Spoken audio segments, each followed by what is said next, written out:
Okay. I'll probably be able to eat in about an hour. Game's about to start as well.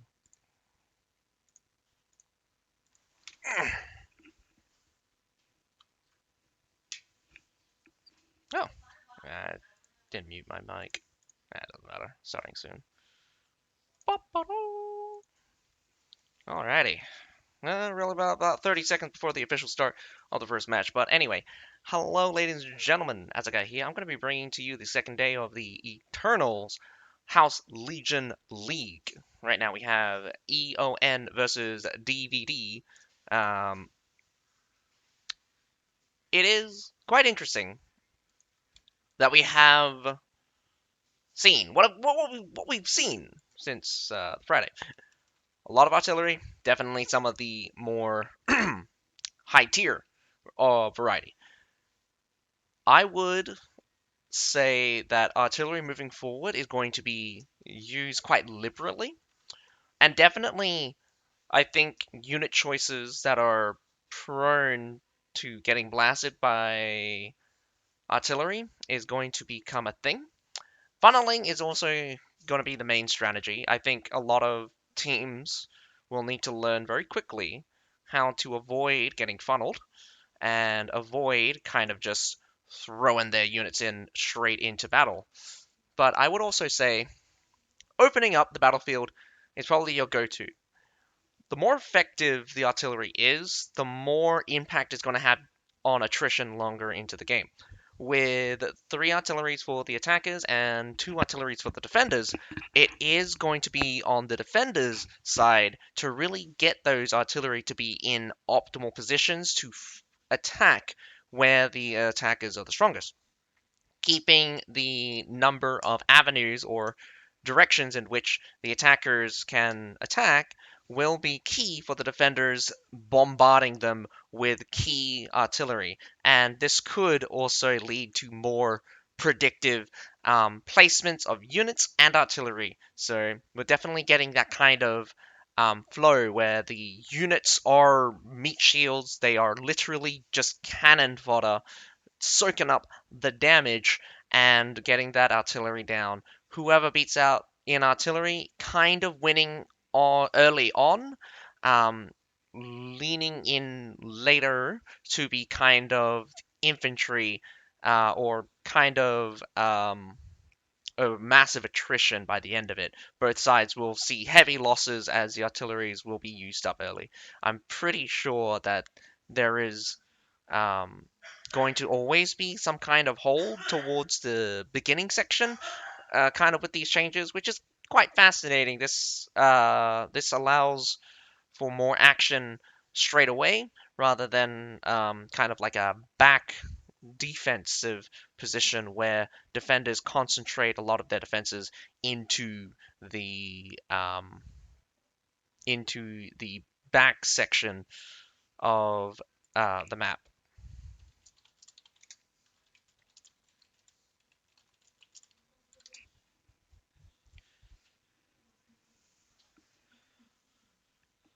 So far, we have been seeing a lot of White Elk Fort.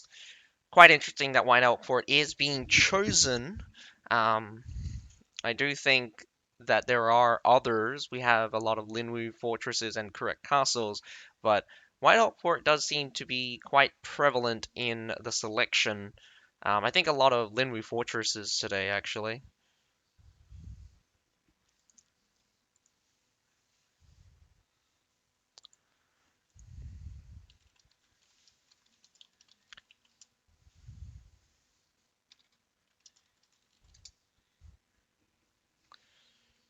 So someone's asking, we got good old Obi-Wan Kenobi asking for what the rules are. I'll grab them for you very quickly.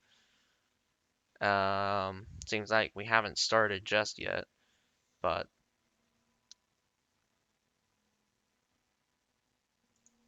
I I really I'm really of the opinion that the changes were not for the best. One of the things that I'm really upset is kind of the live server kind of thing. Um, Moving to the live server really puts a strain on fairness because there are systems on the live server that is a gap for players to, especially newer players, to struggle to get in. And one thing that is very hard to account for is kind of doctrines. Well, sorry, the two major systems that I really think that a tournament server where everything is standardized and everything is presented as fair is a much better show of a much better competitive environment rather than the live server, because we have the doctrines, which are one of the biggest and major parts, especially for units, and then we have the armor attributes, both of which are open because we have units with doctrines, we have people with their armor. We'll see war bands which are consistent of one tier 5, two tier 4s quite frequently. If not, it will be the mainstay. Should be other varieties where you will see probably double tier 5s and one tier 4, maybe some leftover, just a little bit to get some extras in. Nevertheless, we have 15v15 here on White Elk Fort, Eon versus DVD, and again, we're getting this we're getting this pretty locked down. We're getting a lot of fortibraccios, we're getting a lot of cavalry. Surprisingly enough, the monks is about a 50-50 split. We got half going with it, half not going with it. And shield units do come in now and again. I do think that shield units will be very great in combination the um, with the massive amount of artillery. As you can see, lots of war rockets coming out from DVD, who are defending, by the way. Eon is attacking, and they coming in with epic grape shots and a couple of mortars. Mortars for the beginning section is probably key. I definitely think that on White Elk Fort, you really need to open up the map for you. You really need to control spaces where you can rain hell down upon the enemy. And I think Eon needs to focus more on kind of the long range ones. But then again, DVD does seem to be using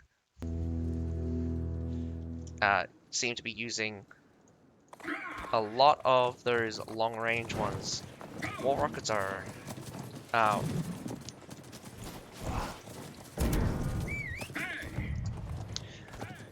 eh, the war rockets are very great for long range, and they can really mess up a push. Now, moving along, trying to remember all the controls. The controls are somewhere, but I cannot remember where they're at. Um, so what's interesting as well is the camels are being used. A lot of anti-cavalry is being deployed. Nevertheless, there is still a lot of cavalry being chosen, and none. I don't think anyone's kind of surprised right now. Do have a kind of a strange split between three different types of cavalry, which is the Liaos being the majority, with the new cavalry and the Daggerack Lancers. A couple of Cataprax and Chevaliers kind of sneak on through. Not really sure if they are that popular. Obviously, the changes to White Elk Fort is quite interesting. A lot of epic cannons being placed here on the right-hand side for the attackers destroys the wall very quickly. We got siege towers making their way. Doesn't look like DVD wants to defend the wall. Not really many people want to defend that wall.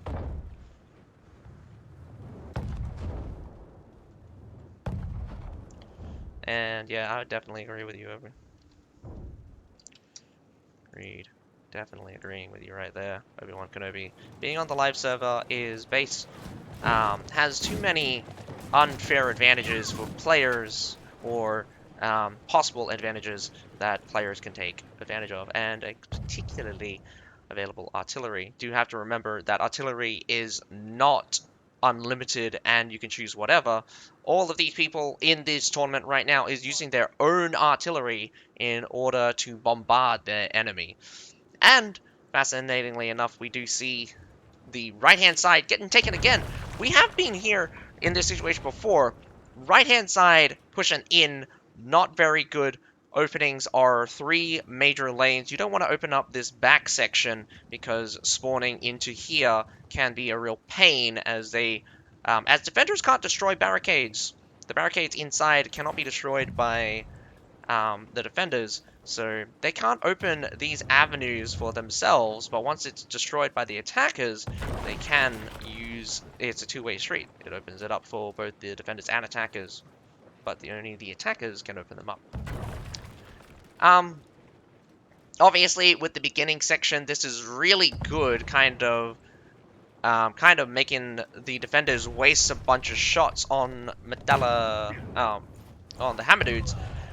Big hit onto the Fortebraccio. A direct hit again with another mortar. I think a third hit could send this unit packing.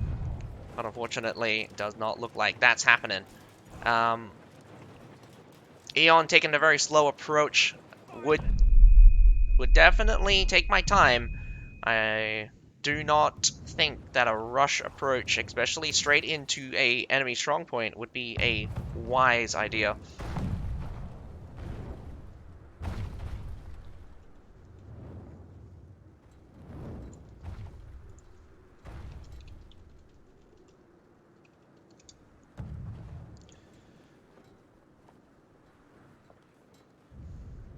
Leadership doctrines and extra attributes on armor, I could definitely see how some people could get triple tier 5s. I definitely hope that will not come to pass. I really do think that this game really needs to express more choices rather than limiting them.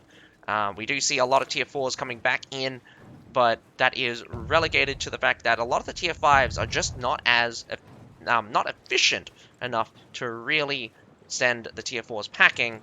But then again, the tier 5 infantry can definitely mess things up for all of the infantry here. The only problem is that they're not good against cavalry, so better safe than sorry. Bring in the Fortebraccios and bring in the ISGs. Both very dedicated units for a particular style. Very unfortunate that getting bombarded, limiting your losses by spreading out is probably the key thing. Keeping them together could risk getting the entire unit hit, but I do think that dodging is probably a strategy. We have quite a bit of artillery being used already, 10 from the attackers and 6 from the defenders. Epic mortars just kind of bombarding the defenders out of position, and their moving around is doing quite well. Doesn't look like the attackers have angled in some very key positions. I do think that the focus on the right-hand side was kind of was a mistake. Right-hand side is, again, one not a very familiar setup. It is quite straightforward. There are just 3 lanes to go in through, and I'm pretty sure most of the defenders will be here through here. What's fascinating is that you have this entire pile, but everyone seems to forget that they... Oh! Where are you firing that? Oh, you're firing that... Why? A culverin. Good culverin. Taking out that artillery. That is a very good strategy for the defenders as well. Take out those artilleries, for both sides, realistically, is going to be quite key. But as I was saying before, the changes to White Elk Fort as well, you can treb all of these units. I would definitely send a treb. 3 trebs, make it straight on into this pile, and you will see death and destruction.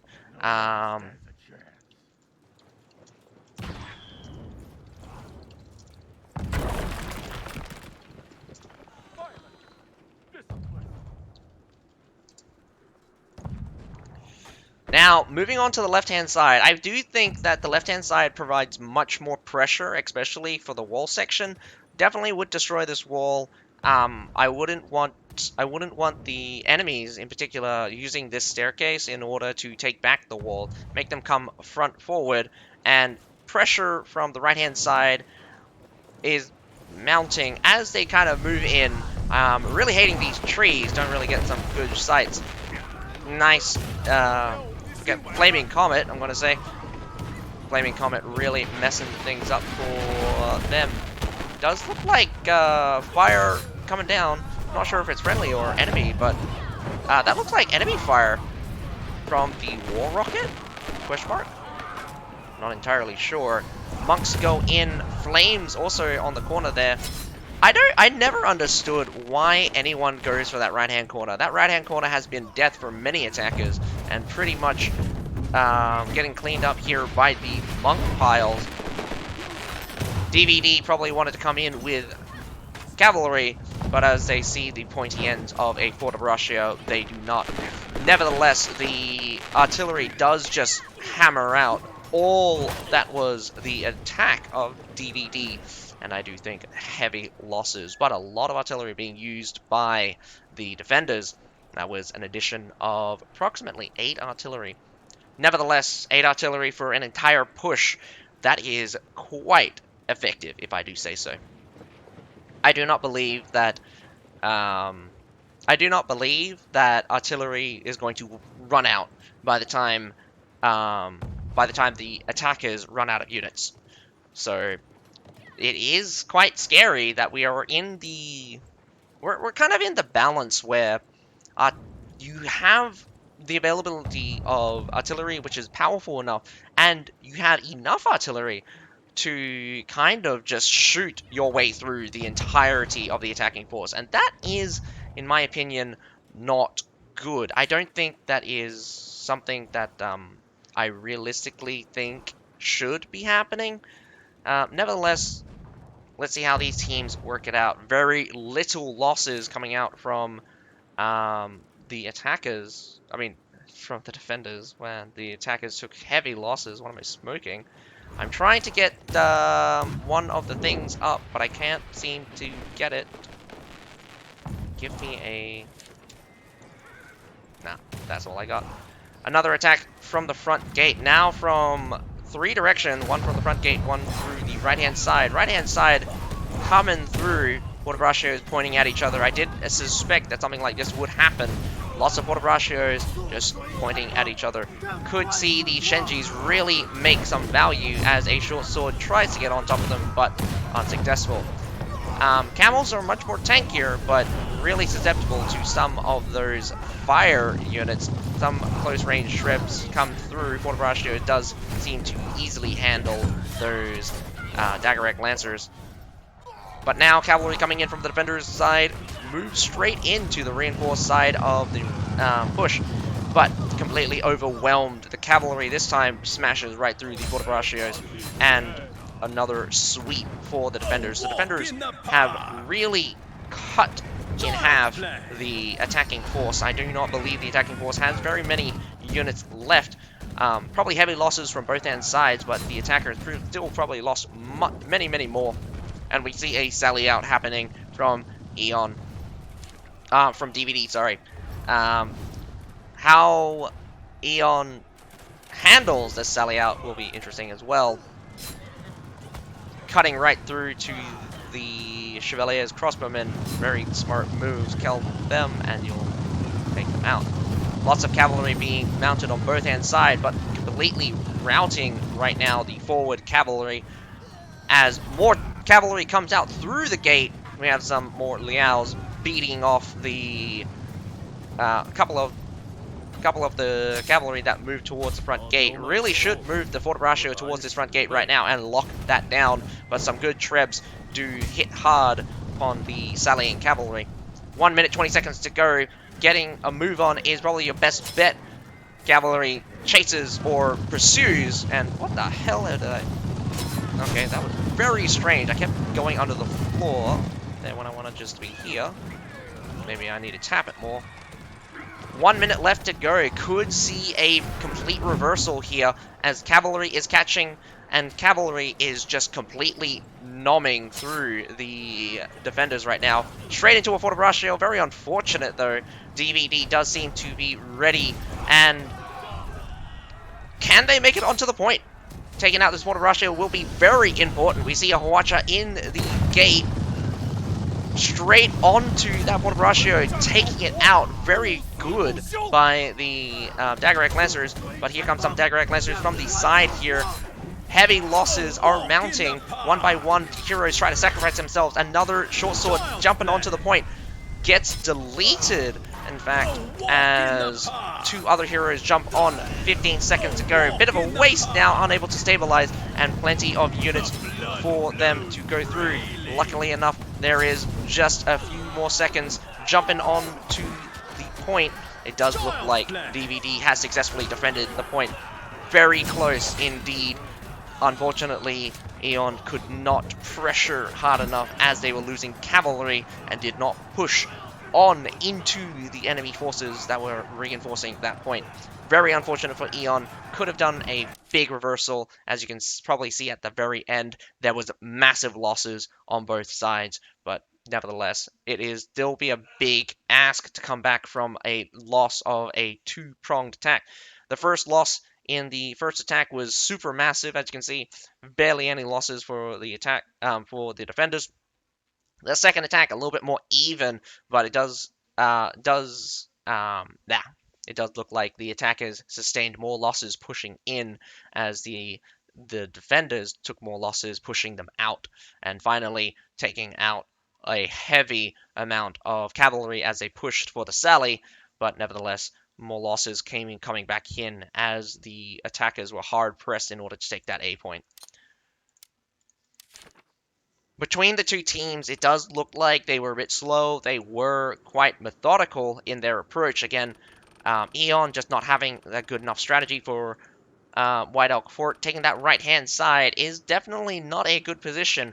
Right-hand hard corner. Really need to push the enemy out and get them behind that barricade. That barricade is very useful for both the attackers and very useful for the defenders. Whoever has control of that barricade can completely close off the A point, so the attackers need to really take use or make use of that. But that is the first battle. We're going to see if the second room has opened up. I do believe it will be switched over now, and with DVD attacking, I do think after this display, both teams are likely to win their defenses, and it is very unlikely for DVD to win outright. Both teams are probably on the lower end of skills. They do not really rely on the artillery as much as some of the other teams that the other team that I saw on the Friday, but nevertheless, it will be quite shocking if, shocking, maybe not, maybe,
it would have been funny if they did cap. I do think that it would have been a stretch for Aeon to kind of win that battle, even if they did cap. Um, One of the reasons why I think it would have been difficult for Eon to really finish off that battle is the amount of time and distance they would need to cover in order to get to the base point, and not to mention they were attritioning down to their last unit anyway. Eon was hard pressed. They kind of just went all out for the finish there, and that was a good performance. DVD really overextended by sending in a lot of their cavalry, losing out a couple of heroes, but a lot of the cavalry being used up. One of the more difficult, or how to say, one of the pressing issues was DVD's ability to get back to the A point. Eon got control of the A point because no one was there, and DVD's was closing in very fast, and Eon really needed to take the fight to DVD instead of allowing DVD to get in position. But a lot of cavalry and a lot of the heroes really needed to just bite the bullet and slaughter as much of the units toward, especially getting onto the enemy supply point would be very important because using that unit advantage, and particularly even if you don't send units, even if you don't commit your hero, committing your units already is a big difference between the defenders and the attackers. The attackers have limited units while attacking, while the defenders have a rotation that is quite easy and quite possible. This is why defender advantage is a thing, and you really need to pressure the defenders out of position or um, push them into a disadvantageous position. Unfortunately, DVD kind of overextended, but that was not much of an issue for them to handle because as the attackers got closer and closer and closer, they would have been able to reinforce just like you saw. Eon's problem was that they couldn't keep the attack going and keep the pressure up on the defenders. If they could and push them all the way back to further position, the overextending defenders trying to get to the A point would lose more and more units or health as they approach the A point. So kind of creating that cushion barrier where instead of bulking up, you spread out and make it more difficult to get through. Kind of like instead of you get a net.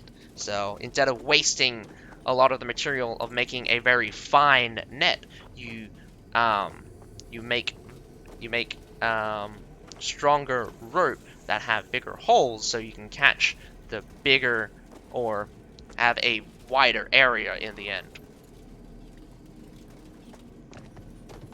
I mean, like, if you had man, that analogy was super bad. But if you basically had rope to make a net, instead of making the net have very, very small holes to make sure you catch everything, it is better off to have it have bigger holes to get a wider area to catch more things than to catch every little fish in the kind of catch every little fish in the sea.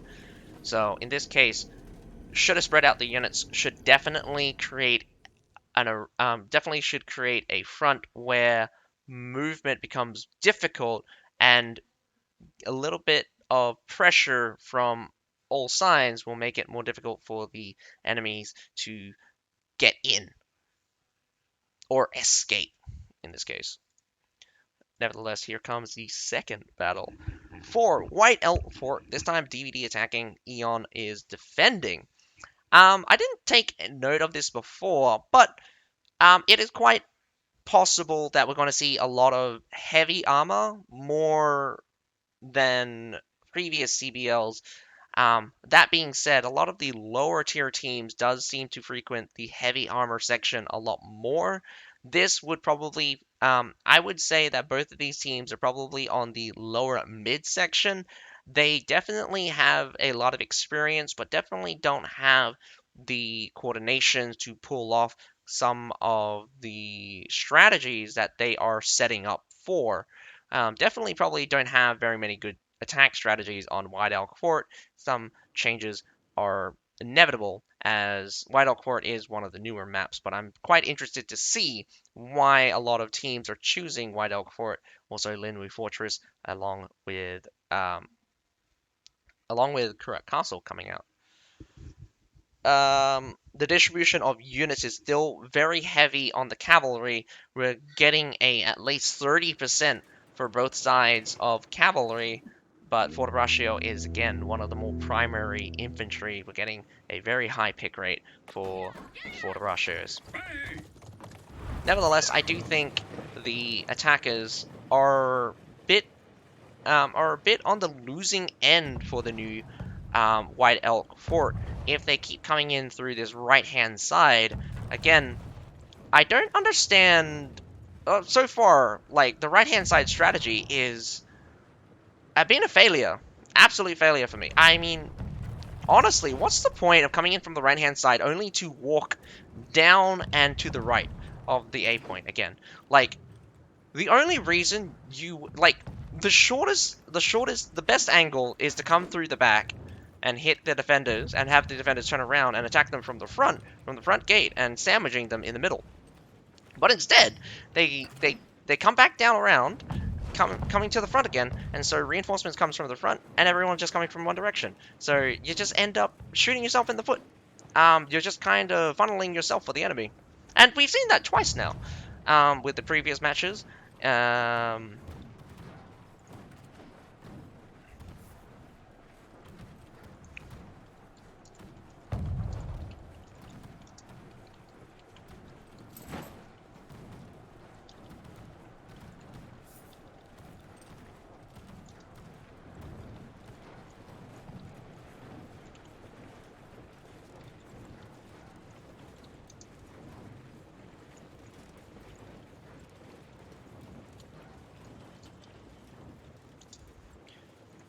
Capturing in the back section. Again, even DVD taking this right-hand side.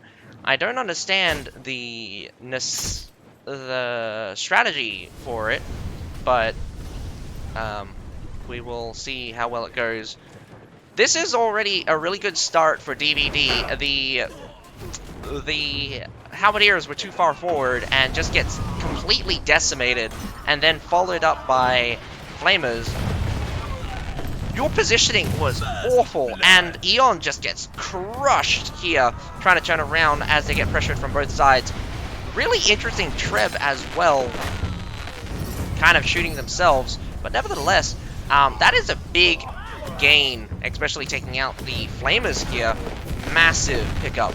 There were 2 squads of Flamers there, actually. I'm pretty sure there were 2 squads of Flamers there. Coordination not being great in that aspect, but with Imperial Spearguard out on the field, could recover, keeping up the pressure. There is mighty fine as the monks are bashing back the Imperial Spearguard. But it's most likely the Flamers that are killing them, as the monks' damage was probably massively reduced by the Imperial Spearguard. Imperial Spearguards are not nothing. That is easy. Also, ginormous tree again. Enormous tree, very difficult to see. Fort Braccio is now being pushed up into the position.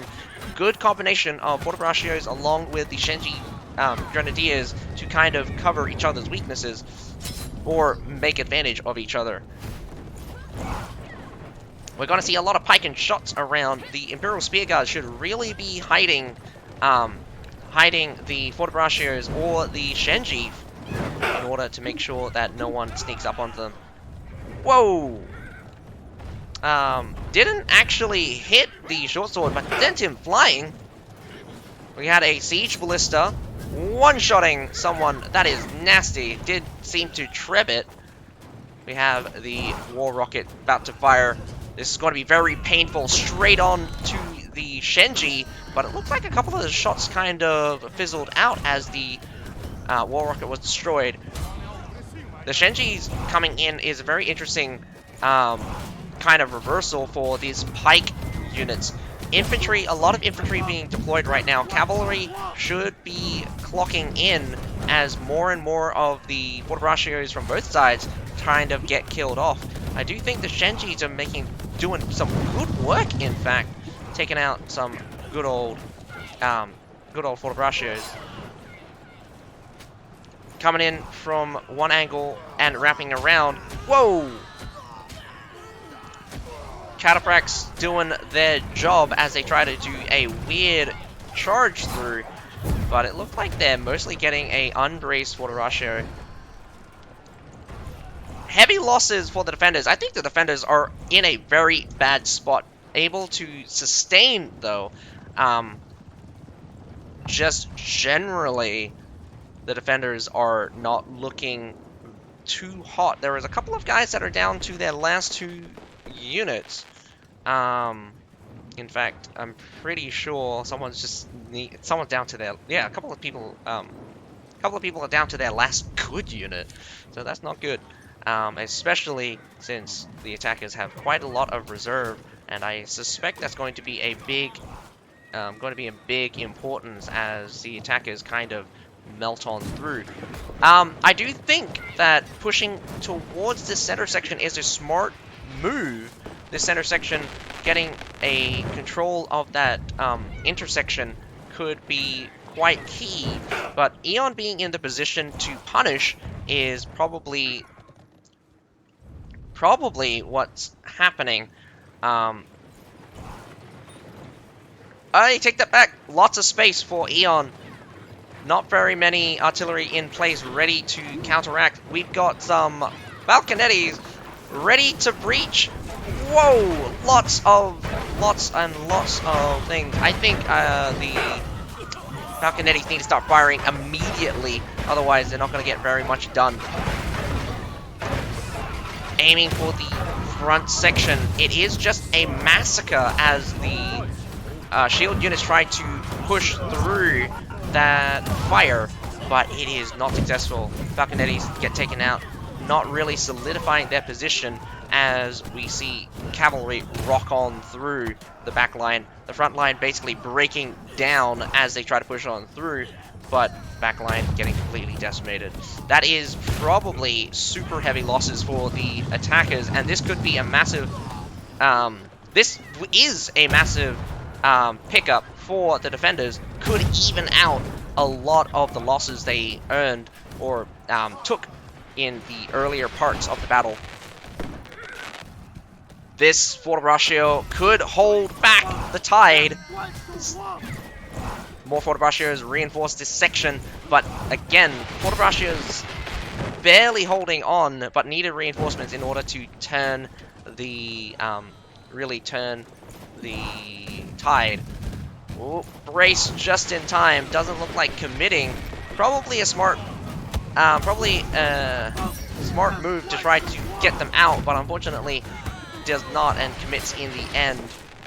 Lots of artillery is still available for the attacking side.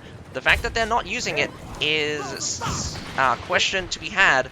These trees are really getting in my way. I don't know why they decided to put them. They look pretty, but they get in the way of everything. We got a little bit of a mess here at the short sword at the back line, but that was a cavalry charge from the side. I don't know why. It does knock back the unit, but no pressure. Coming in from the side, a big hit, but unfortunately does not slap through. I do think DVD is making a mess in the back line. Whoa! I did not see this happen. A walk in the park. But now on to Eon, kind of pushing back. Imperial Spear Guards, as much as you would probably love to see them, they're just not very good. So the A point and the back point just kind of, again, a massive reversal coming in through this middle section, most probably, and taking out this center section. Unfortunately, the front did not put enough pressure in order to get onto the A point, and the back definitely just got wiped out by a ton of cavalry. This is tragic for both sides, but that does mean we're going to see a tiebreaker. I love to see tiebreakers. They are delicious. It does mean that both of these teams are quite equal in terms of much closer in terms of skill, neither one really dominating the other, but I think this mainly comes down to a little bit of strategy and a little bit of advantages to particular teams. The front door not being open is also very tragic. Respawners, especially for heroes that need to spawn again. The key is actually down below, which is quite annoying for the attackers. Can't open that front gate. Definitely would open the front gate regardless. Definitely get all the siege towers. Well, most of the siege towers. You only need really 2 of them up, controlling the left and the right-hand side.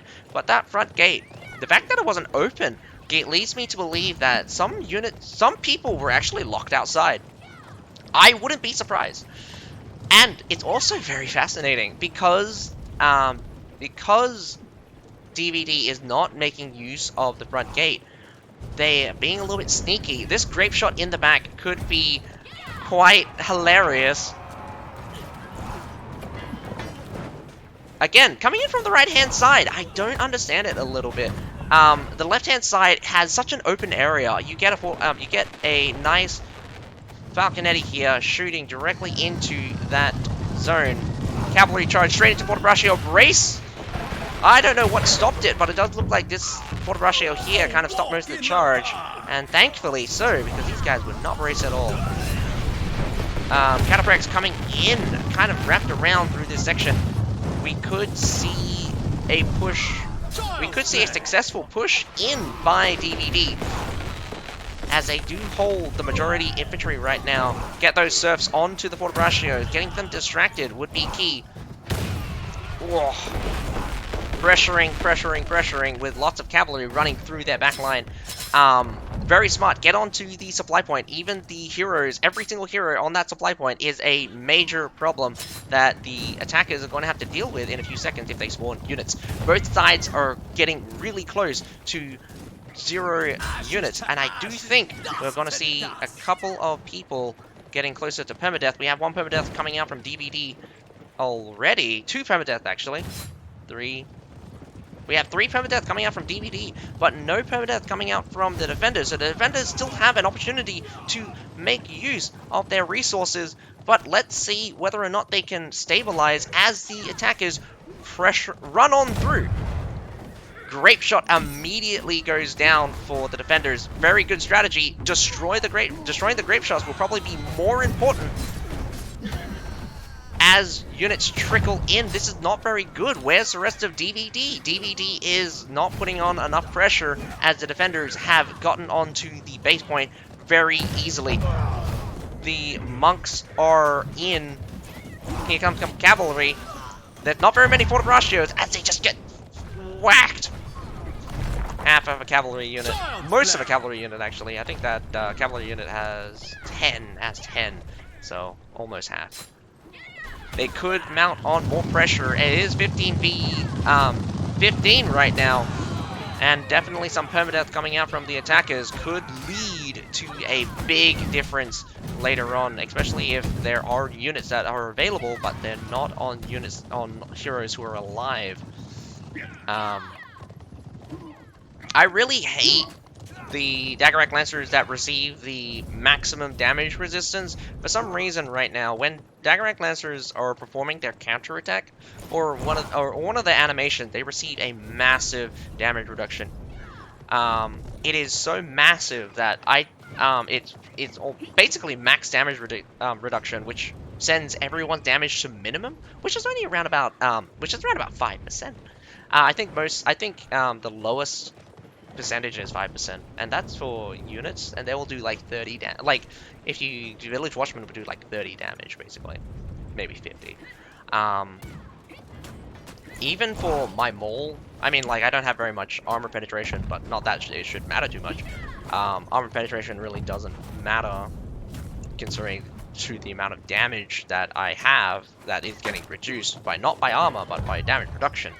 I go from doing like 3,000 damage to like 300 damage trying to hit Daggerack Lancers who are in counterattack position. That is really tragic as the first ballista bolt just goes straight into the barricade.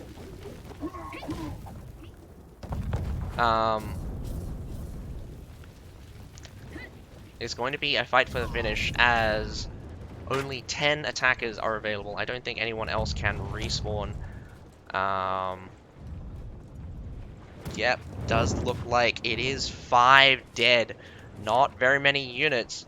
Oh, this guy had a halberdier in reserve, so that's gonna be sad.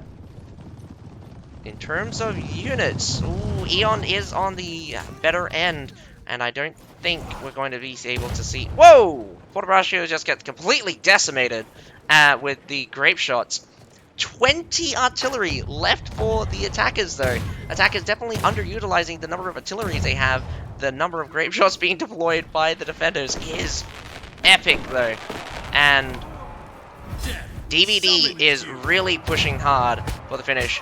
Epic grape shots are deleting and cutting straight through that pile, even though they hold superior numbers and equality in particular. That Siphonatioi definitely doing work, though. Oh, Cavalry try to push through, eats a Flaming Comet to the face there.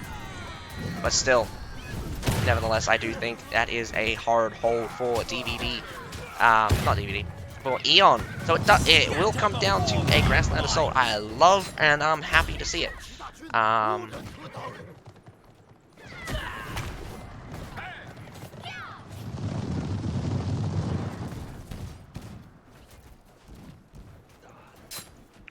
walk in the park. Child's play.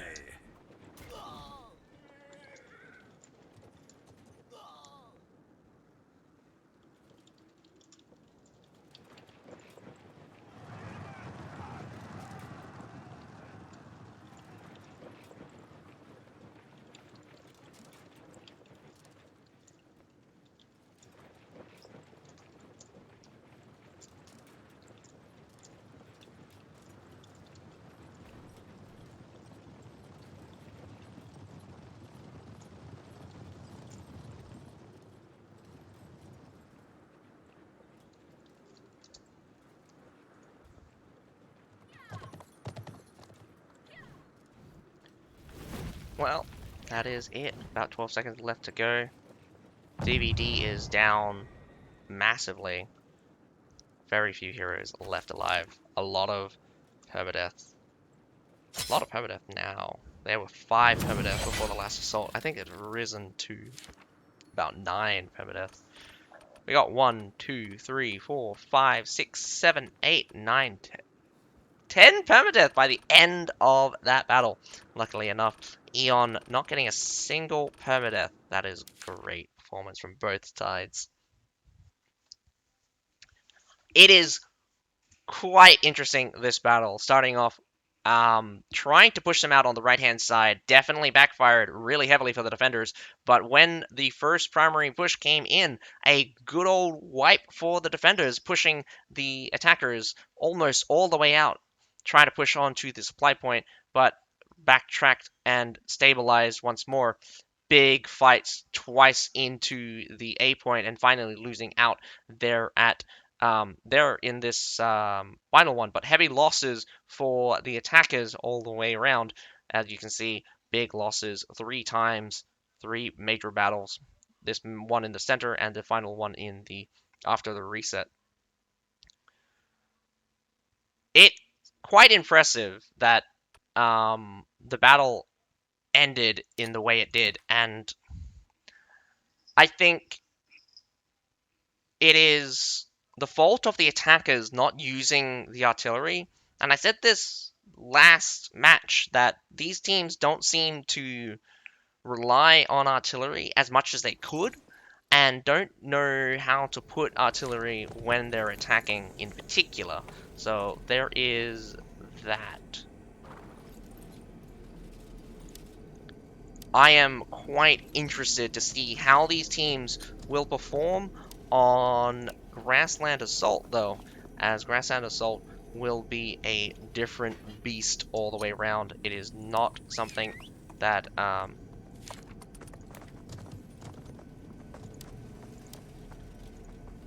come on. Did you accidentally caps lock it? Nope. What's the password? Oh, wait, I didn't. Did I get his caps lock? Nope. Try the password. Apparently my password's not working.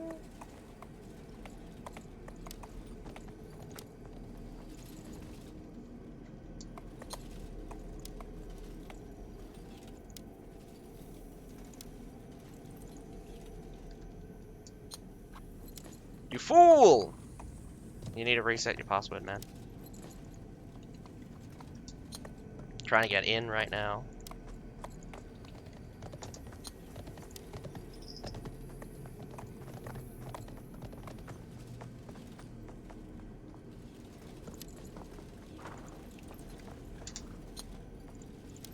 Hello? Tell the guy that he input the wrong password.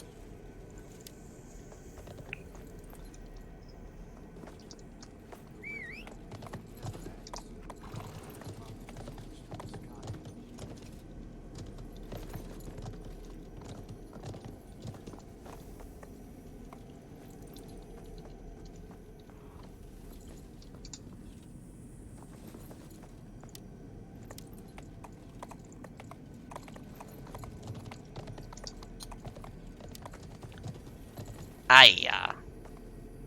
So ITA. Yeah, oh man. This was probably be a reply to something that was said ages ago, Obi-Wan Kenobi. Um, we only got to saw one match from ECL. We didn't get to see the second one, but they did win, and within 10 minutes.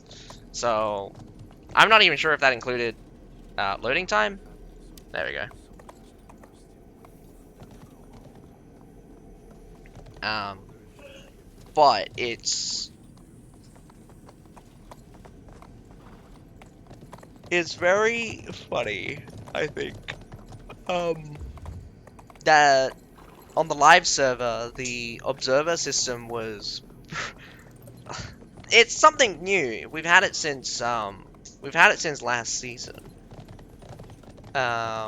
The new observe system is quite good. It has a 3-minute delay on it automatically, and I think it's just quite upsetting that there's still a lot of bugs in it. So it's should be more reliable to get it on a kind of clean server. I mean, I keep saying this. I want a tournament server. I want the tournament server to come back because it is much more important to have fair, a more fair environment than it is to be on the live server. But it's also very cool that some people could probably observe these matches live and getting their own camera views, and you could get multiple like more than however many this is, and that would be great because the restriction of because we had at the height of some well, we have like almost 20 odd casters, a lot of them from different languages. I think I'm the only English one, and all of them getting into some of the knockout stages were it's impossible because like during some of the knockout phases we got to see observe in the thing, but they couldn't cut it.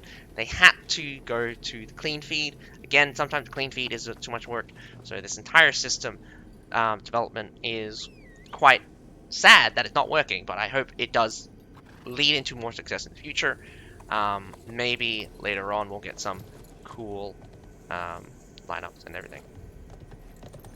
But for some reason was a time where it would hit, say, 7 p.m. at night until about 9 a.m. every morning for me, and the server would just shaft me with a, which just made the. That's very unfortunate. I'm not even entirely sure. The the cause of that the cause of that could actually be something on the server side or ISP. Um,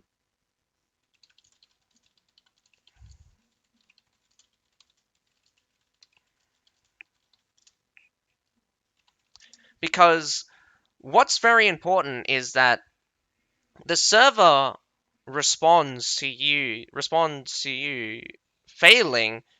Could be a server failure, but if the server doesn't go down for everyone, that means the server is working for the most parts. And when it's being pushed back by like, it's not like you just completely disconnected. It means that the route itself is still connected, but somewhere along that route, packets are being lost, like just straight up being lost. But somehow the server and your computer is still communicating, but they're losing information in between. So yeah, it's quite weird. It could be anything from the server all the way down to ISP for that one.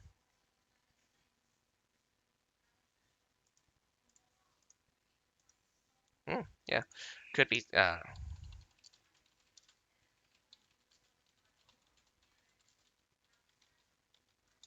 could be the server struggling. It could be the server struggling. It's it's something that a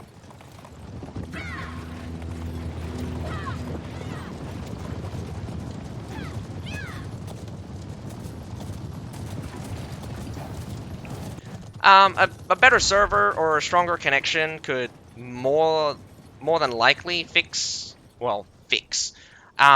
It could prevent the issue from occurring, but this is the thing. Like, there are so many things that could be happening, and I'll give you a good example. Is that my connection to the server is really shit. My ping is around about 300, and that's something that is I can't change because of how Australia routes the connection or my connection to the server. Even though the server is really close to me geographically, the route it takes to get there just eats up a lot of time, or the nodes that it goes through has a lot of traffic going through. So um, you could just be in a delay. There is such thing as forced delay on routes, and this could be a traffic mediation technique where certain routes from certain or that going to certain places are automatically delayed to allow higher priority routes to be more reliable. So this, in terms, makes my connection more consistent because I'm not interfering with other people's routes, but it also means that my routes are automatically delayed. My like connecting to Sandstone Gorge is super super low ping for me. It's like 90 ping, and that's somewhere in Dubai or across like I don't know. It's somewhere next to Dubai, but it's not in Dubai. It's somewhere next to it. It's like across a lake or something. If the last time I checked where the server location was. Um, Obviously, kind of like I kind of expected this. The start of Grassland Assault is either very, very, very aggressive for one side or both sides. Like, you either take a very passive approach, a very defensive approach, or a very aggressive approach.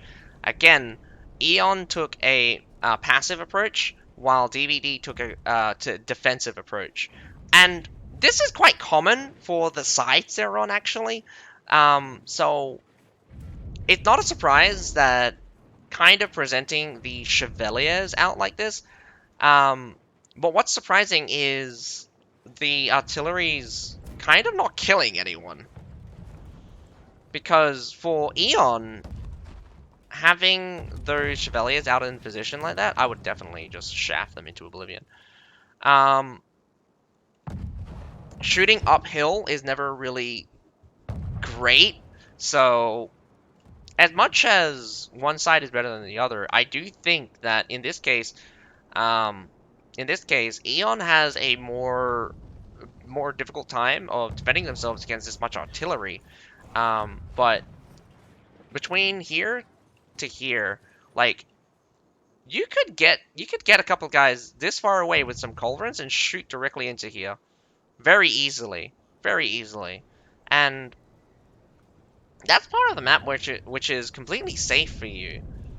Especially since if anyone comes out, they'd have to come out in force. But again, it's a little bit out of the way. A big old stalemate will probably happen for the next few minutes, and it's just nothing that either side will probably change in the short term.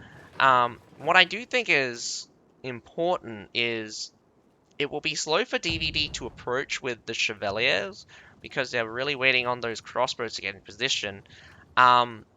So they will have to make a move somewhere in approximately 4 minutes. If they take longer than 4 minutes to start making a move, the fighting might actually take too long. But Eon could definitely take advantage on open. Oh, this is very interesting. If the Daggerack Lancers do a charge straight into the crossbows, it could be actually a really great strategy for the second set to open it up. And that's not what I thought it was. Those are Rattan Rangers. Those are Rattan Rangers. If the Daggerack Lancers charge in, you can actually have the Rattan Rangers circle around and take out the crossbows very easily. Or you can use the Rattan Rangers to bait in the Chevaliers while kiting them out. Since the Rattan Rangers won't get stopped when they get shot, and they're quite resilient to firepower, to range, got that 30% range resistance actually in their node. Someone dropping dead, I'm not sure where from. DVD's slowly making a move, again, would have to happen eventually. It will come down to a B point hold, as both teams have not really committed everything. But it's very interesting that the Chevaliers are so difficult for Eon to deal with. Whether or not you sacrifice another cavalry to take out the Chevaliers, the combination unit is extraordinarily tough.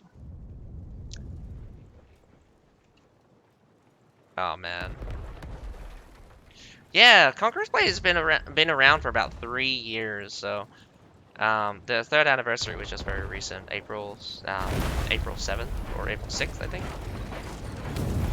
Going straight in with the Fortibratio, probably not the wisest move. I would definitely go in with the Shield Maidens, especially on the side that doesn't have the shields.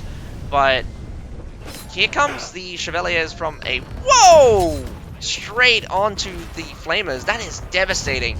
That's gonna hurt you much more than you think. The sides are kind of closing in. What happened there? Cavalry getting pushed out. But cavalry winning here on the right-hand side. The engagement for the middle is very important. I'm going to close in. New cavalry just smashes right through. Eon takes some heavy losses, and particularly going to lose out as the infantry does swing in the favor of DVD. DVD closing in on the remainder. But surprisingly enough, the remainder is actually holding strong, not giving back anything. Imperial Spear Guard is very tough to deal with, and definitely not something that is easy to kill. But surprisingly enough, the B point is held, and the remainder is being cleaned up. Very slowly, I might add. Maybe could see a reversal with both sides clocking in more units. But I did miss out on the fact that Eon lost more heroes in that engagement than DVD did. So DVD got that respawn, and looked like they were trying to get that base point. So even with members down, DVD did a wonderful job at defeating Eon. Especially kind of on the flanks there. You really had cavalry in position, but you did not beat out the enemy cavalry. And that's a very awful thing to get, is where you're on the defending side, but your flanks fall first. Once the flanks fall, your center will just collapse, as the flanks will just get closed in. Surprisingly, the center held just long enough for them to actually win. But the right-hand flank didn't come in hard enough, and the left-hand flank definitely, there was no one left. I was also very surprised that when the Chevaliers came in, the Loyal Guards actually held strong, even getting charged from the back. But that is something that really should not be underestimated. Doctrines are very useful, and in particular, the doctrine that reduces cavalry charge damage Probably one of the best doctrine for loyal guards in particular. Doing a wonderful job here is this glaive unit, just slapping the... Whoa! But the Wing Stars comes through, smashes a couple. Didn't get the whole unit, but a good chunk of it. Unable to stabilize their position, kind of eating up this entire section here. We got some good old camels holding back the Daggeric Lancers. Camels are great, constantly stunning them, but the response from DVD is nothing short of a... Wow, did that Wing Star actually bust right through the Fort of Russias? That is something unexpected, I might say. Probably not enough damage to kill them, in fact. Glaive unit surprisingly getting killed by just a few, just a handful of Fort of Russias. Here comes some Medals. Medals actually retreating, in fact. Oh, bad. Eon still putting on the pressure. Really need to get these free ranged units. Those ranged units, their existence is a pain. Oh, out of position right now, but that Fort of Russia will try to get as many as possible.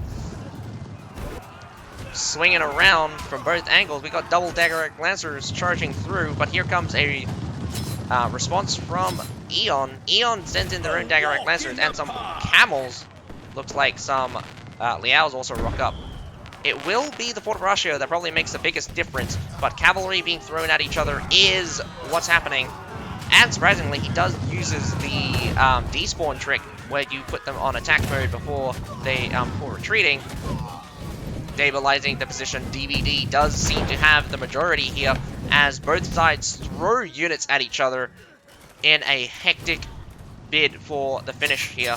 But solidly in DVD's favor, you need to clear off the point and hold it for 20 seconds at the very least. Without that, I do think Eon is out of time. Not to mention, I'm pretty sure some of them are clocking in dead. Indeed, there was one permadeath by the looks of it, and looking pretty healthy, I might say, for the DVD. I say healthy, but they had around about 1 unit left versus the Eon, who were clocking out of units by the end of that. Well done, DVD. Well done. In the second battle, it did show... I did believe that DVD was having a very much stronger showing than Eon, but from the very first battle, I did think that both sides were of similar skill. Nevertheless, that is the final battle. DVD winning 2-1. Well done. They probably could have won their attack if they made use of the artillery more. They had 30-odd artillery left and definitely were a bit stingy when it comes to the finish there, but at the same time, they were kind of desperate in the first half, latterly, definitely wasting a very long time. A lot of time wasted.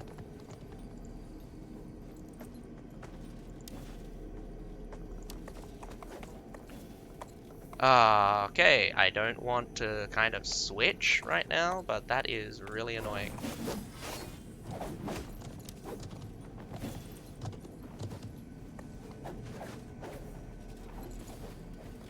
What the hell? This battle is not scheduled for today.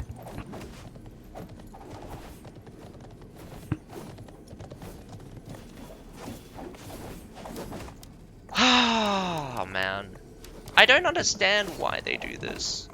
Why do they do this?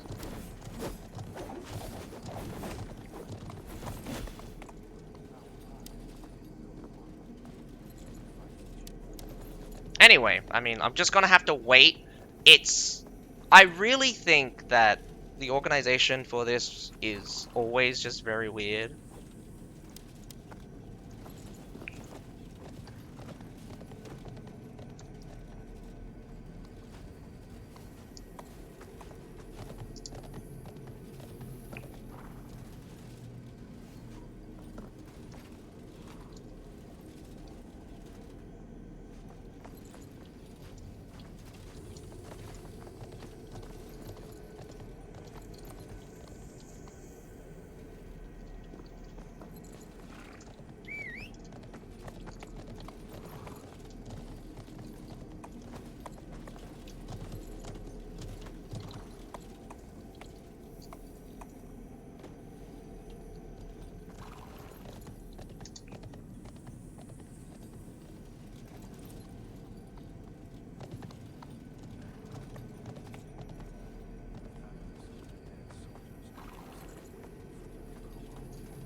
So I'll just wait for the battles to end for WLBG and BLK, but it's very unfortunate we won't get full battles, we won't get both battles again for one of the matches, which is very unfortunate. I do hope for you guys to have a very much um, organized experience, but it's just very unhelpful when things work out like this.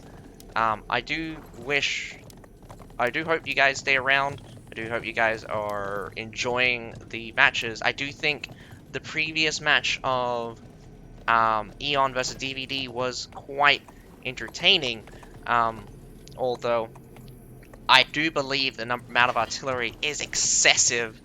I do think the amount of artillery is excessive.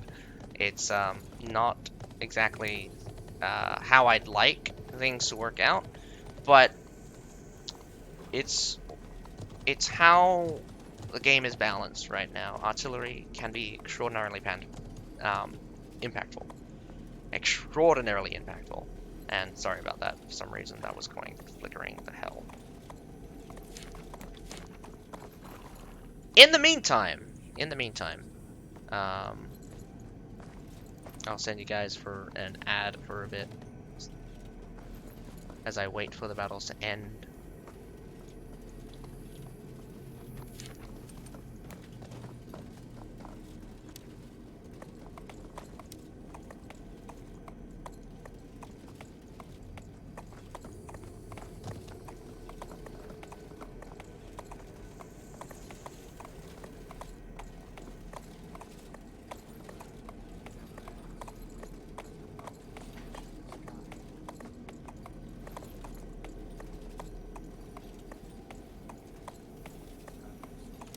Hot fix the thing, doesn't work.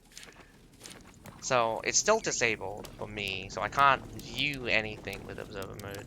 So that's sad.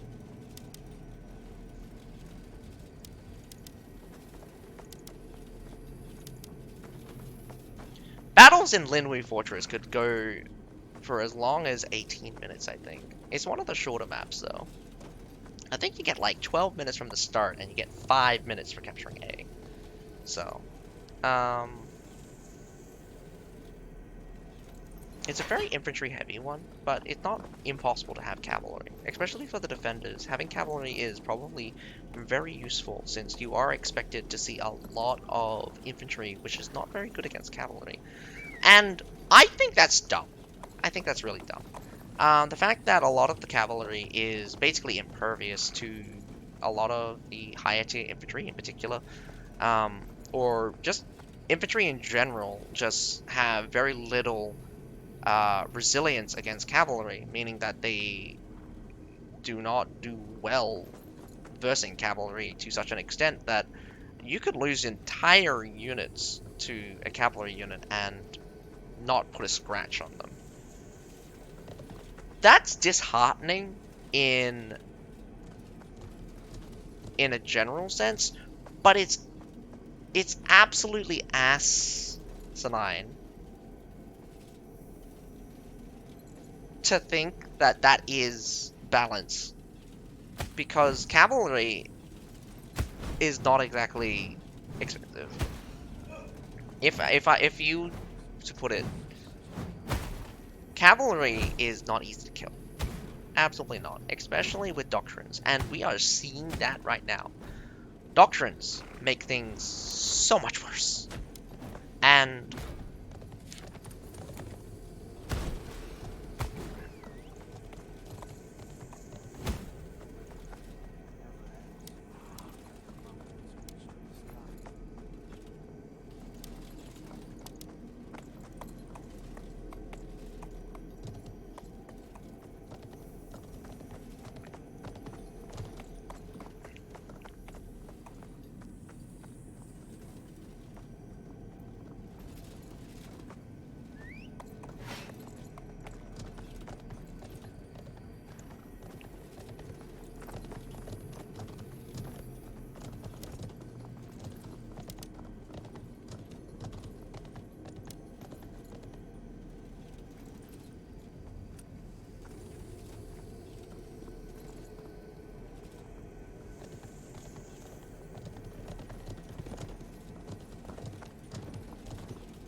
Oh man, these guys might actually be fighting all the way till the end. That means, oh no, game over. Um, my guess here is that BLK actually successfully held the A point, but that means it did take a whole 12 minutes for WLBG, meaning not being able to get in to the Linwu Fortress. It's not unusual, especially since the trebs are not very powerful in this case versus the artillery that is used. So, um, for strategy-wise, I think BLK would probably be focused on units that are very, very, very tough to kill, especially even with artillery. High health units like Medaus and Medaus would definitely be like a good pick. But cannon fodder units like um, Spear Militia might be very useful, or just regular serfs would be very useful to kind of soak up those shots. And I wouldn't be surprised if people were going to start more on kind of the weaker side to fish out the defending position.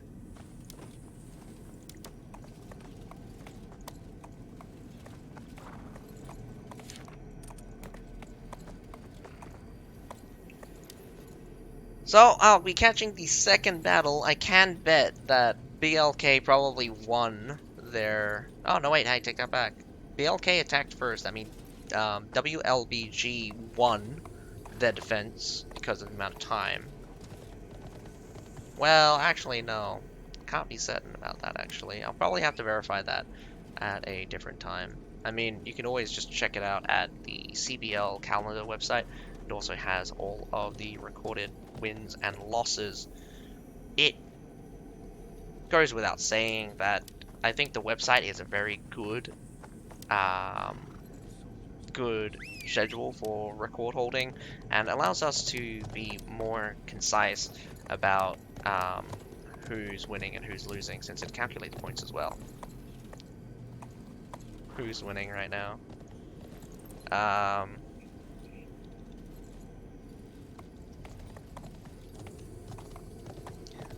So we watched the Eon versus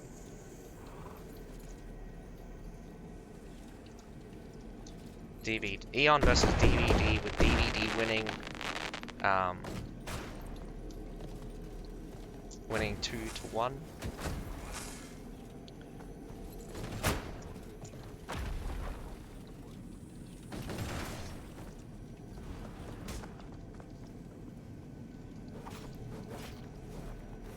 Waiting for the first match to be done for the next set.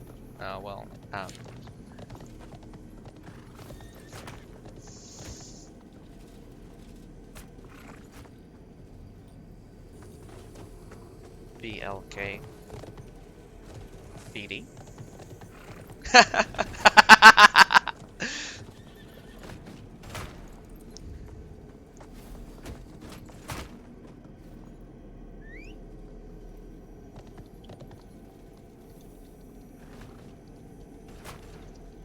Unfortunately not. That's really funny. Blu-ray and because it's the DVD. No Blu-ray, no Blu-ray, no CD-ROM. Just waiting on the next set to start up. It's gonna be really sad if there's no next set, so it's just because I missed out on both of the matches. That would be absolutely hilarious. Like if I missed out on the first match because they just won that fast. But with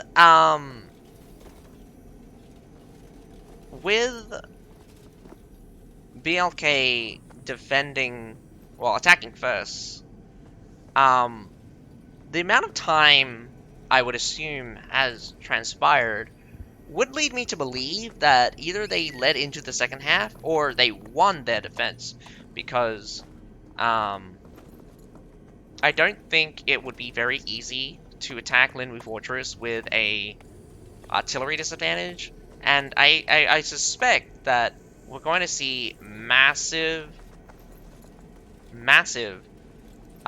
time for artillery to be used. It's 3 minutes.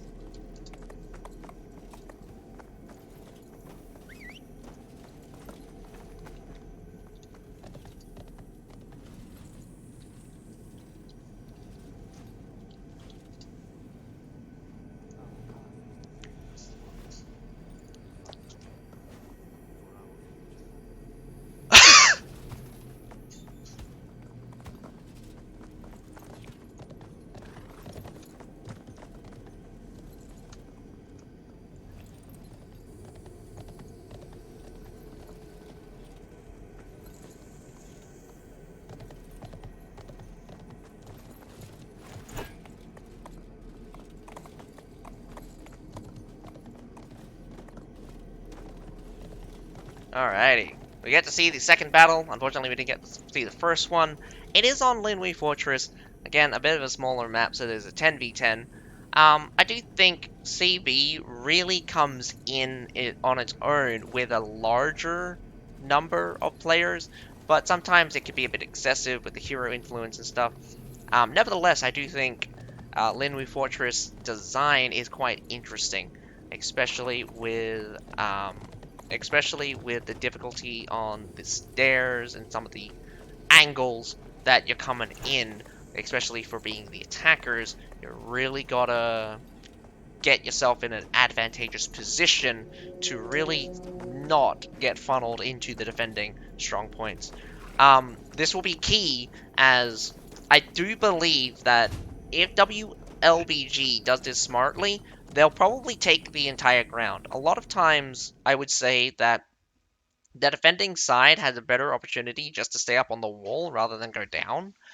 And um, so not a surprise here. Does see a massive decrease in the number of cavalry. I don't think cavalry is very useful on Linwu Fortress, but it is still there.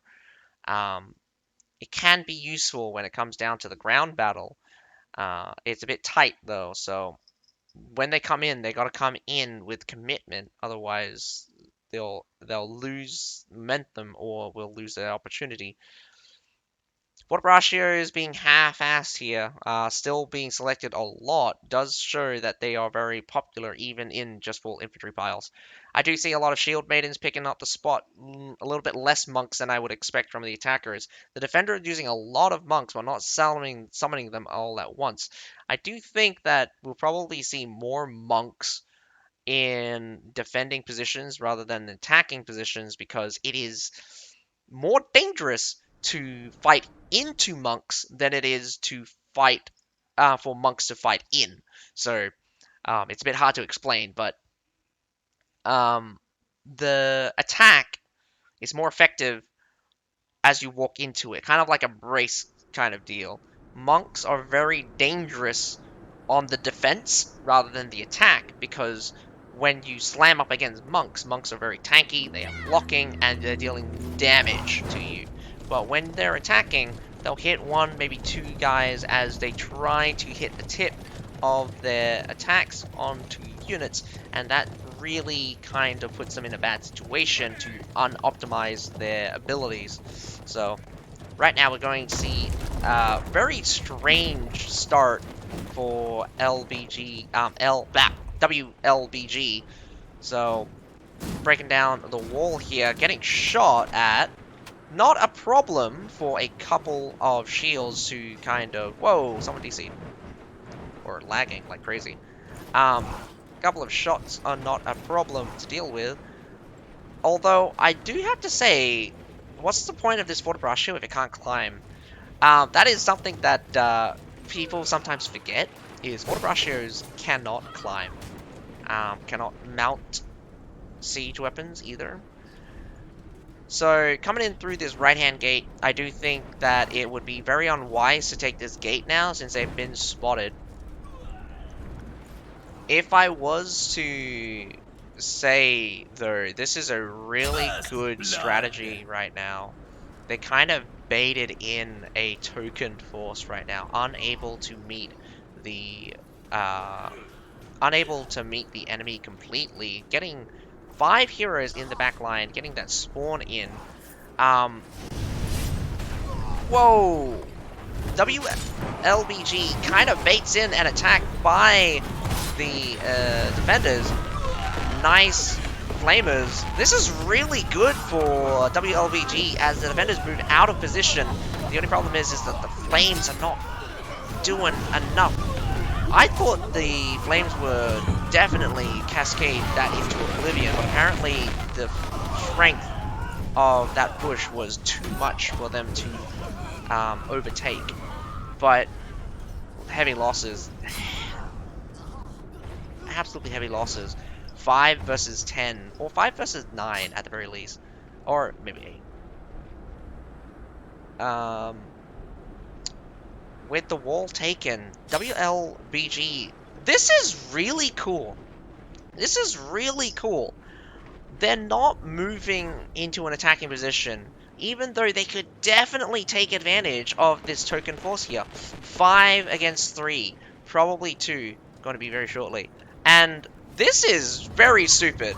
The Shenji coming in like this, very silly, because they're about to get shot again. Get moving. Finally, something that would actually destroy. Well, I mean, the grenades are very good at destroying anyway, but that was not very smart. Throwing in the shield units like that, especially on to catch the respawn.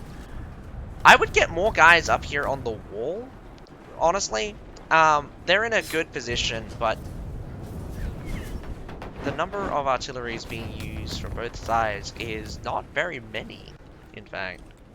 5 artilleries being used from both sides, and fascinatingly enough, hits here and there. We'll get an attack towards the supply point. Could be a sandwich, as no, WLVGT leaves their troops to fend for themselves instead. But here comes some claymores into the back. Could be a massive sandwich right now. We have some flamers, and we have these good old shield maidens holding the line. The Mermilones is smashing through. Unfortunately, monks versus the claymores does seem to be in the monks' favor, but nevertheless, shield maidens barely holding on as the flamers still making their presence known. But here comes some more shield maidens. This is really good catch. The point is heavily guarded as well by super strong shield units, and definitely not something that BLK is going to be able to hold on for very much longer, as the entire wall is in the name of WLBG. We love big gates. A walk in the park. And this is quite impressive. The downfall here is BLK is not doing very well because they're kind of funneling themselves into the attackers, which is quite fascinating since you'd normally think that the attackers would funnel themselves into the defenders. But that's not what's happening here. That's not what's happening here. Both sides taking a little bit of losses. Both sides are probably down quite a bit, but just from looking at the available units, does look like WLBG is doing better. So they're going to definitely get a good catch here on Fortbraccio. Fortbraccios are not very useful when it comes to the number of shield maidens. The shield maiden pick is amazing. Absolutely peak performance right now, because they're beating out the Fortbraccios, which are probably in the direct... it's probably getting directly countered by the shield maidens in this case. I would not be surprised if the shield maidens do end up with some of the most kills in this game. The Chevalier pick is probably a massive miss. Can't get those cavalry up onto the wall. Funnily enough, you can actually get the crossbows up onto the wall, up onto the point though. It's one of the hilarious interactions where it's just like you can place You can't place the cavalry because the cavalry has no way to get up there. But since the crossbows move where the cavalry is, the position of the cavalry, even though it's not where you're trying to put it, the crossbow units will move to where where they think the cavalry is, which is really funny. I don't know why they're looking towards this back section, mainly because this is a invincibility zone.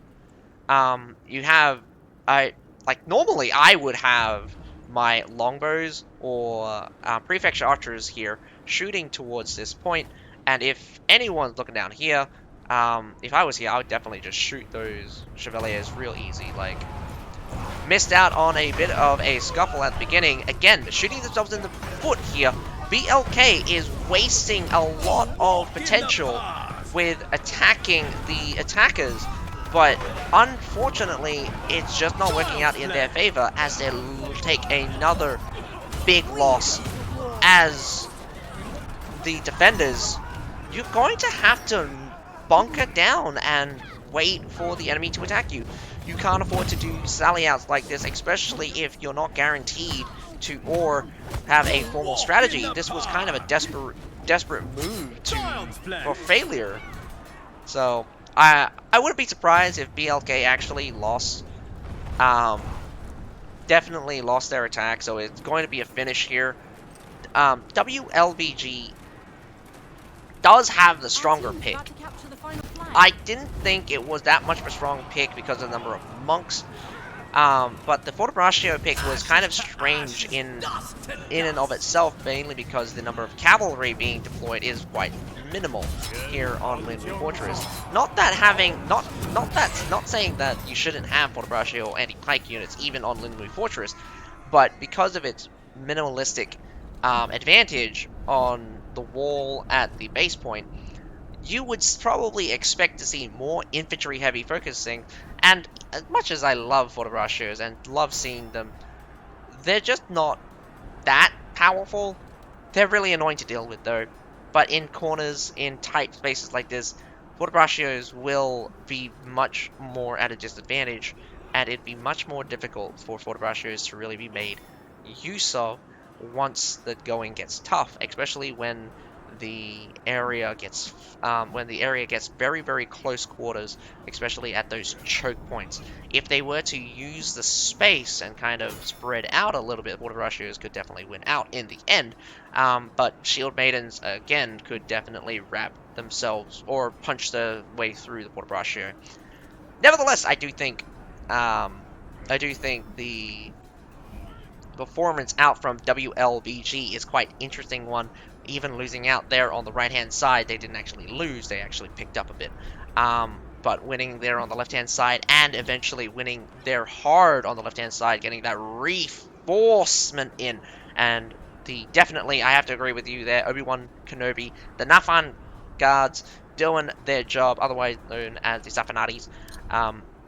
Really burning hell down for WLBG there on the left-hand side. I do think we're seeing a lot of Siphonatis being deployed by everyone, and they are very powerful. They are a unit where you cannot understate their impact. It is probably unquestioning how powerful or how much of an impact Nafan guards can have. They can CC basically an entire army, and it would not be, it would just straight up be easy to kill it. The CC, the amount of CC, the pure damage, heavy armor stuff, I've seen Iron Reapers go down super fast because of the flames, but nevertheless, I do think, with that being said, I won't stay around looking to see if there's another tiebreaker. The likelihood of another tiebreaker is actually pretty low, especially here in the scoring phase. When we probably get closer to the knockout phase, where the skill level of the opponents get closer and closer together, we'll get to see some more grassland assaults or tiebreakers. But again, the unfortunate thing is the truth. The truth is that tiebreakers are very unlikely for the beginning part of the scoring phase. That's also because just not enough battles for people to learn, to experience. And I can't say whether or not that's a bad thing or that's a good thing. Nevertheless, I did enjoy watching the two matches of Eon versus DVD. I did get to see the WLBG versus BLK. As expected, I didn't I didn't actually think that BLK could really withstand against WLBG, and that's for one reason only. I've seen WLBG. They are actually kind of like a mid-tier team. If I was to say the second house or second team from Ecliptos, which is WAK, WAK, is kind of like a low rank, mid rank team. Um, WLBG is better than them, and these are guys that probably train or probably perform with Ecliptos, which is uh, Ecliptos is in my mid to high rank. They are kind of the, if you were to like have a total, if you were to put like a list on, um, if there was like 30 teams, if there were like 32 teams, Ecliptos would rank somewhere in the top 8 at most, and probably going for top 16. So they're kind of the middle, middle high pack. Whack is somewhat much lower, but that's probably because the player skill is much lower. So they're in the 32 to 16 range for me. While I definitely think WLBG is in the solid top 16, I don't think they will get kicked out in the scoring phase, according to their groupings. But I do want to see better battles. I want to see more and closer fights rather than I want to see stomps. It is fun in games until someone just completely loses outright. A tough fight is an enjoyable fight. A easy win is boring. Um, I do think the game is moving too fast. Artillery changes, I'm going to say again, not to my liking, especially since the accessibility of epic and even legendary artillery having a very, very, very, very, very, very, very, very noticeable impact on the battles already, and we are barely in the second day of the scoring phase. So I can't even imagine what kind of strategies that even top tier teams are going to use. Unfortunate thing here as well is that we're getting to see some very, very common strategies that were used in CBL previously just get completely demolished by artillery, and so that moving forward would probably lead to more desperate fights. And not to say that I don't love the chaos, it becomes very apparent very quickly that the attrition for both sides is super rapid. So we'll probably get less situations where there are massive reserves. We're going to get to situations where no one has anything but artillery. And that's really funny, because I think that's hilarious that we'll probably see matches where all the units are dead, but heroes still have artillery. But that's enough for me. I've been talking for too long, and the battles have ended for a long time. But nevertheless, I do hope you guys enjoyed the show. I really like commentating, and I will commentate for this House Legion League. But that is all for tonight. I'll see you guys tomorrow for my regular stream, followed by my casting stream. I'll probably end my stream early for the casting stream, but I'll see you guys then. Other than that, my name's Zetsukai. Have a nice day. Bye now.